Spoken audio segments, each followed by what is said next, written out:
Let the torch of freedom burn.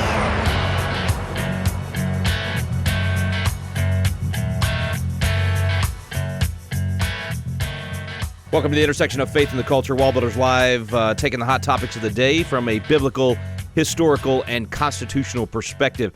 Here with David Barton, America's premier historian and our founder at WallBuilders, and also Tim Barton, national speaker and pastor and president of WallBuilders. My name's Rick Green. I'm a former Texas legislator and America's Constitution coach, and of course, we're all still reeling from the chaos of January 6th, the day that frankly, very bad for our Constitution and for our country. We continue, of course, here at WallBuilders Live to condemn any form of rioting, violence, and that sort of thing. Crazy things, though, that are coming out about what happened, and it's going to be interesting to see what is uncovered about how that turned into the mess that it did. Of course, disappointed in the congressional process for the electors. There was some debate and some discussion and objections, but the unconstitutional electors from some of these states were approved. And of course, President Trump has said that he will, in fact, have a peaceful transfer. So that is done, folks. We're looking at 4 years of a Biden-Harris administration, or at least some time of a Biden-Harris administration, and then at some point, I'm sure it will be a Harris-someone administration. And so now is the time to start thinking about the next place to engage as citizens and work towards a restoration of our constitutional republic. We got some tough days ahead, folks. But as we said yesterday, duty is ours, results are God's. We are going to stay in this, obviously, and there are a lot of good things that have happened as well. Let's not be so focused on the defeats or the bad things that we miss all the good. There was a lot of good that happened in the 2020 election all across the country at the state level and state legislatures, and frankly, great members, new members of Congress as well. And so, as is our tradition here at WallBuilders Live, we spend our Fridays talking about good news. We call it Good News Friday, and sometimes it's stories from weeks or even months before that we haven't had a chance to get to. So, looking forward to some good news. Need a little pick-me-up today. So, thank you, David and Tim, for doing that. Here we go. David, first piece of good news. Okay, Rick, first one deals with the federal appeals court out. I think it's the 11th Court of Appeal that has Florida out in that direction. What we've seen in recent years from both the coast, left and right, or California through Seattle, and then from Miami over up into Massachusetts, has been this attack on what they call conversion therapy. And conversion therapy is something that's really disliked by the LGBTQIA plus community. It is what they consider an attack on their lifestyle. And so what happens is, in these cases, you've had cities like Boca Raton and Miami-Dade County, others, pass bans say, if you're a counselor, you cannot engage in what they call conversion therapy. That is, if a young person comes to you and says, hey, I was raised in a church, I've been a religious person, and I'm struggling with these homosexual inclinations or something in that direction, and I really want to stay with the church and not with these inclinations, you're not allowed to counsel that young person and say, well, here's how you can deal with LGBTQIA plus desires. Here's how you can overcome them. And so they put a ban on particularly Christian counselors doing anything to counsel young people to follow biblical teachings. And the reason they did that, they called it conversion therapy. Now, that's an interesting term, not quite sure what conversion therapy means, but because they called it therapy, they said we can regulate it. The government can regulate behavior. It can't regulate speech, but it can regulate behavior. And so since this is a therapy, that's a behavior, and we're banning this behavior in our jurisdictions. And so lawsuits were filed. Matt Staver over in Florida with Liberty Counsel, who's so good on so many areas, took this lawsuit on and said, no, this is not behavior. This is free speech. There's nothing going on here in the way of treatment other than verbal counseling.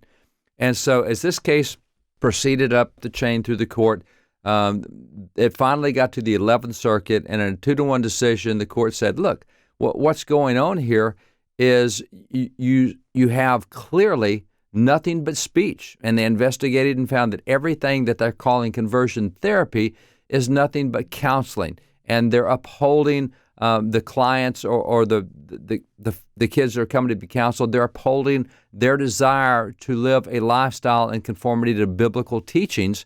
And there's no therapy, so-called, involved. It is simply counseling and giving encouragement on how to be able to handle those desires. And so the court actually went back to a decision from the Supreme Court 2 years ago that said, look, the government cannot coerce a particular strain of speech. The government can't take a position that says this is what we support and you can't say anything contrary to that. And they said that's what's happened here. You've had Boca Raton, you've had Miami-Dade County, you've had these other jurisdictions in Florida saying, here's the official government position of this city government on speech, and we're not going to let Christian counselors in our jurisdiction say anything other than what we want them to say about this issue.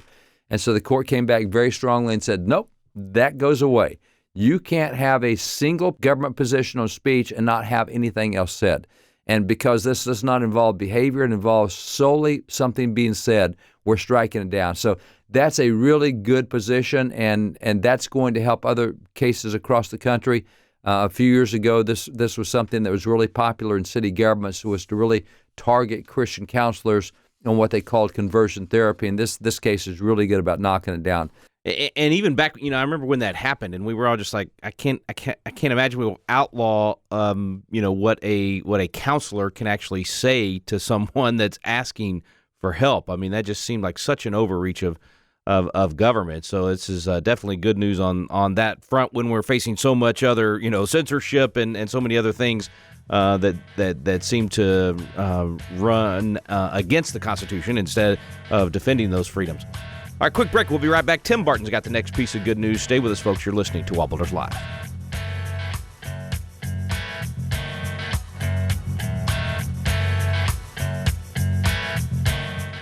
Have you ever wanted to learn more about the United States Constitution, but just felt like, man, the classes are boring, or it's just that old language from 200 years ago, or I don't know where to start? People want to know, but it gets frustrating because you don't know where to look for truth about the Constitution either.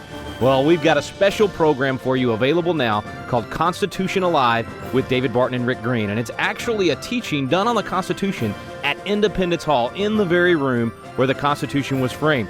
We take you both to Philadelphia, the cradle of liberty in Independence Hall, and to the WallBuilders Library, where David Barton brings the history to life to teach the original intent of our founding fathers. We call it the Quick Start Guide to the Constitution because in just a few hours through these videos, you will learn the Citizen's Guide to America's Constitution. You'll learn what you need to do to help save our constitutional republic. It's fun, it's entertaining, and it's going to inspire you to do your part to preserve freedom for future generations. It's called Constitution Alive with David Barton and Rick Green. You can find out more information on our website now at wallbuilders.com.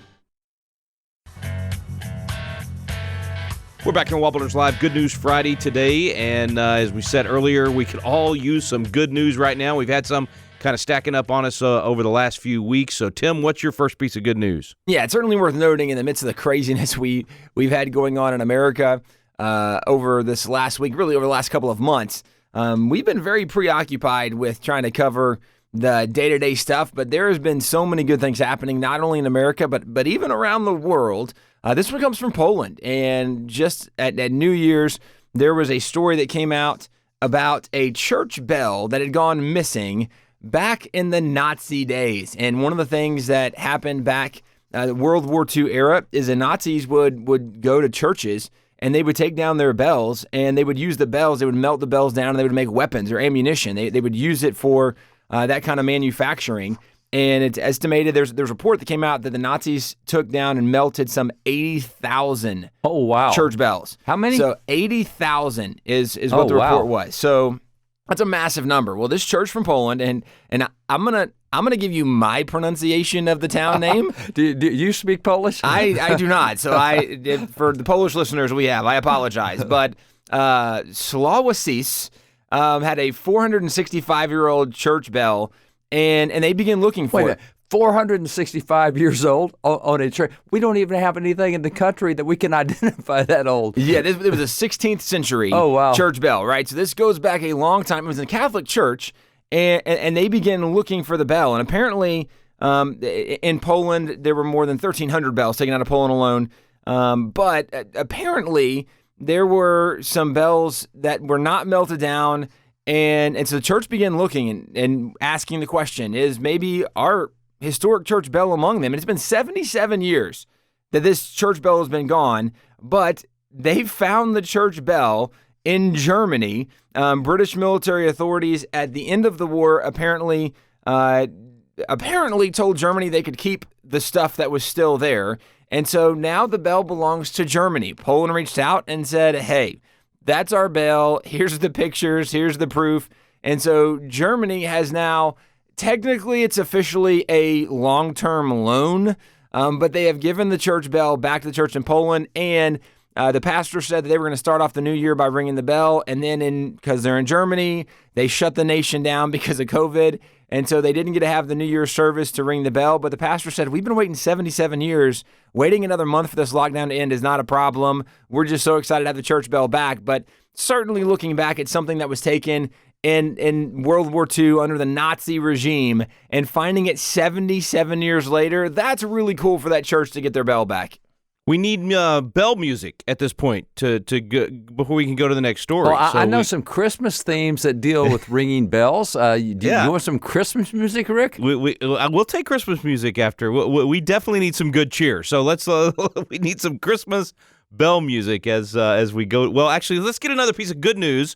And then our producer will find some good bell Christmas music so that we can go to break with Christmas bell music. But if you've got another piece of good news until he has that, go for it. Yeah, I'm going to give you another piece of good news that also comes from Poland. And just to throw an American perspective on things, I can't imagine Americans would have an American perspective, but we have seen over the recent years how social media giants have just shut down conservative speech anytime they disagree with it. And so rather than being a platform on social media where that you can have free speech and that you can have disagreements or put out alternative sides, the companies, as we know, have taken a very clear position against free speech. So something I just hadn't paid attention to was, the companies doing this are global companies, and they're not just doing this in America, they're doing it across the world. And so if you take a conservative nation like Poland, and we've had several programs in Poland over the years as we've been there a number of times, how super conservative that nation is in so many ways. And they're trying to be like a constitutional America. And I've made the comment, it's like going back to the 1950 days in America in terms of the good side of the 1950s. And so our experience there has been that it's a super polite country. It's like they spend extra time, citizens do, picking up trash when they see it. They want their country really clean, and the country, it's like it's not into welfare. They're wanting to work rather than be given stuff, and it's a super neat nation in that sense. And so they're conservative and they're Christian, and we've talked that the two biggest statues they have in Poland are Pope John Paul II and Ronald Reagan, amazingly. So they're just a conservative nation, and social media has really tried to censor their free speech, their religious speech and their Christian speech and their positions based on that and political conservative speech. And so Poland's responded and saying, look, all across Europe, the social media tech giants are shutting down conservative speech here in Europe, and you have these European nations that are liberal threatening to sue the high-tech companies if they shut down what they call hate speech, which is the liberal side. If you censor liberal stuff, we'll go after you. So Poland has now passed this law that, all right, we're gonna fine big tech giants $2.2 million a day when they shut down conservative speech. We're going to create this process where that if you feel like your conservative speech has been shut down, you can file a complaint with the company. And if they don't respond within 24 hours, then you can go to a judge. You can present this to a judge. And if the judge rules that your conservative speech was shut down, then we can fine the big tech companies $2.2 million a day.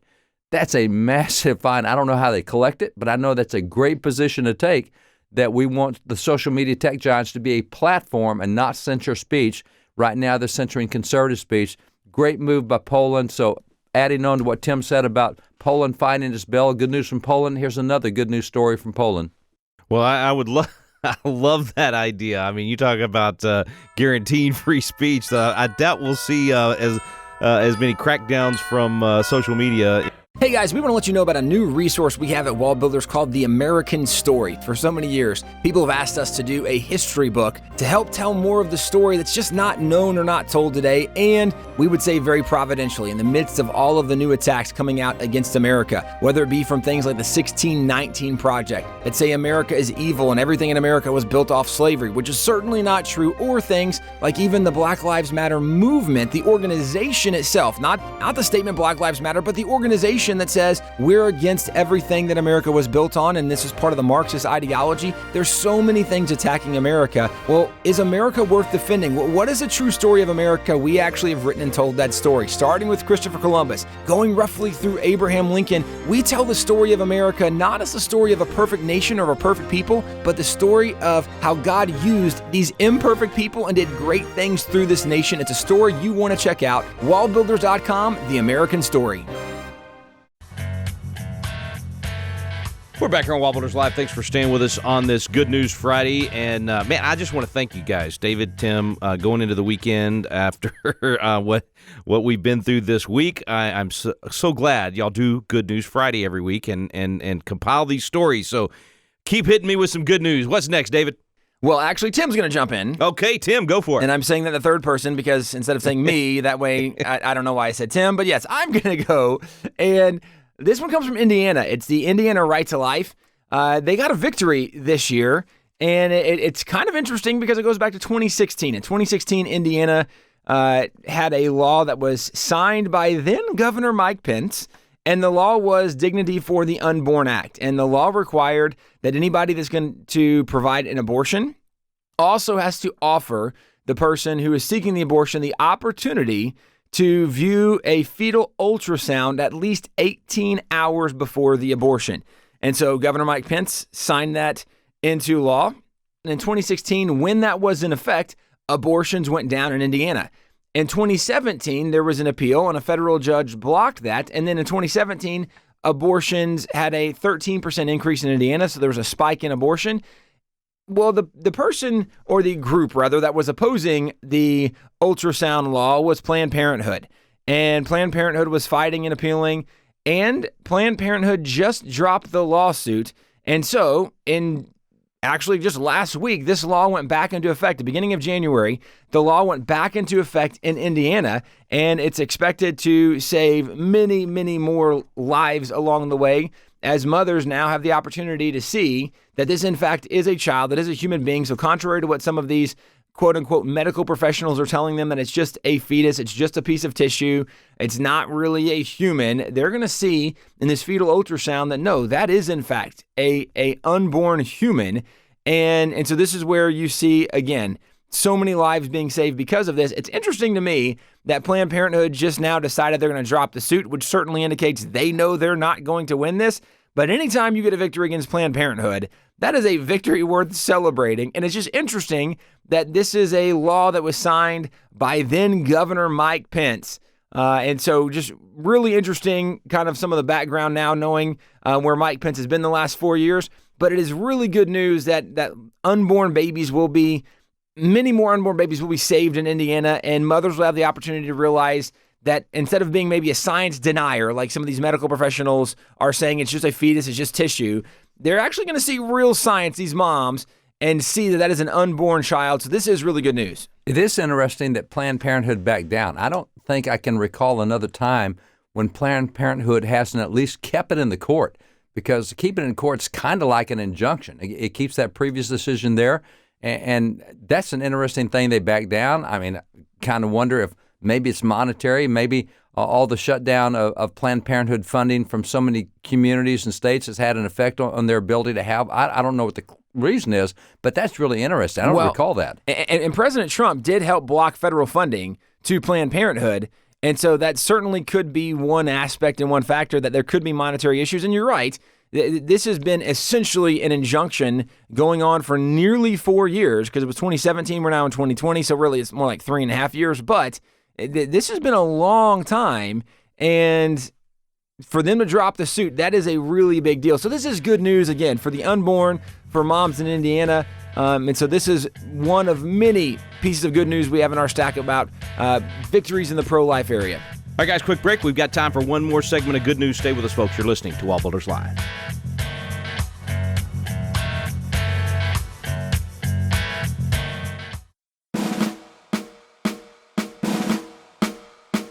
This is Tim Barton from WallBuilders with another moment from American history. Too often today, history education excludes great black heroes from the American founding, such as Lemuel Haynes. Haynes, abandoned as a baby, pioneered churches across upper New England. He became the first black American to pastor a white congregation, to receive an honorary master's degree, and to be ordained by a mainstream Christian denomination, the Congregationalists. He was a soldier during the American Revolution, and in his churches on George Washington's birthday, he regularly preached sermons honoring George Washington. Even late in his life, he expressed his willingness to go back to battle if necessary to protect America, which he called a sacred ark. American history is filled with numerous examples of black heroes who are largely ignored by mainstream education today. For more information about Pastor Lemuel Haynes and other colonial patriots, go to WallBuilders.com.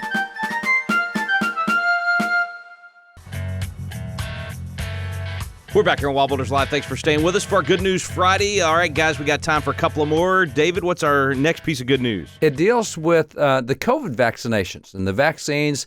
There's been, I don't know, at least a dozen companies that are now in final stages of testing on the vaccine, and some have come out. And it's interesting that in the testing, so many vaccines today, not just COVID, but others, use what's called human debris. That is, they use materials that are derived from aborted fetuses, or as we say, aborted children. So there's a lot of vaccines that do that. And interestingly, the Conference Catholic of Bishops in America has come out and said, well, we can identify 2 COVID vaccines that are coming out that we can tell our people this is okay, because these 2 vaccines, they have no human debris, or that is no fetal tissue or no aborted baby parts in these vaccines. And, there's a lot of reasons that people don't want vaccines, and there's a lot of conscience protections for vaccines.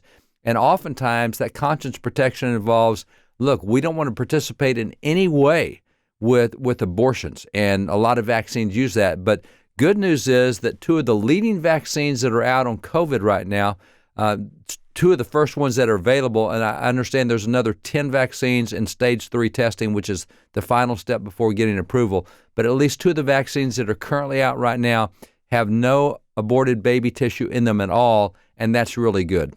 That is really good. And one of the other things that really quick in the stack, if we have time for me to slip this in before the program's over, is still along that pro-life front. Not only are we seeing that people are now making vaccines that are not including parts from aborted babies, which of course that's kind of a level of evil that is just almost unconscionable, and yet that kind of stuff has happened, is happening. So certainly good that there are people now trying to do medical things and do vaccines that are not including parts from aborted babies. With that being said, there is still more good news on the pro-life front. There's an article that came out identifying 45 new pro-life members sworn into the House of Representatives.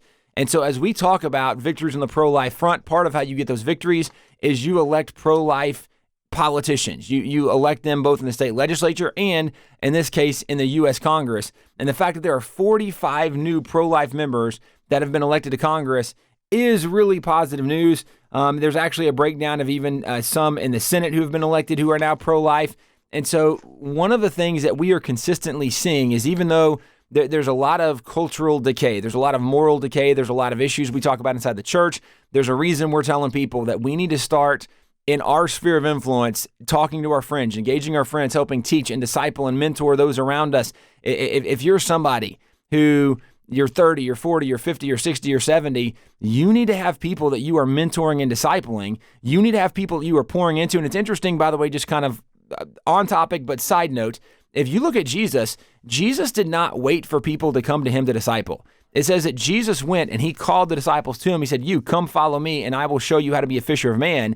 We need to be looking for people to pour into, to mentor the next generation. And as we are doing that, this is part of how we can transform culture. As we work with our family, work with the next generation. But in the midst of the craziness we're seeing, and even as we're encouraging us to challenge our pastors to be more biblical, and we want to mentor and disciple people, and we want to be defenders of truth and have courage to stand up, in the midst of all of that, one of the areas we are still consistently seeing victories is the area of life, where we are still seeing the next generation who are being more aware of what science actually is and actually says, that those unborn children are in fact unborn children. Those are human beings. And so we're seeing more good things happen. But part of how we do that is we're seeing, just like this article says, 45 new members of Congress who are pro-life. And that is positive for the opportunity for more pro-life legislation, even to come at the federal level. All right, folks, out of time for good news today. We will have more next week. Yes, there are great challenges ahead of us in our country. It's going to be vitally important that we learn to be biblical citizens and that we engage culturally, that we become salt and light. We cannot sit back and let our nation be destroyed by those who don't have a biblical worldview. So if you purport to have a biblical worldview, then we are asking you to get engaged. If you don't know if you have a biblical worldview, then we're asking you to learn what that means. Take our biblical citizenship class. Go to biblicalcitizens.com today and get signed up and host it at your church or in your living room. Let's do our part to save our constitutional republic. Thanks for listening to WallBuilders Live. We stand undivided, forever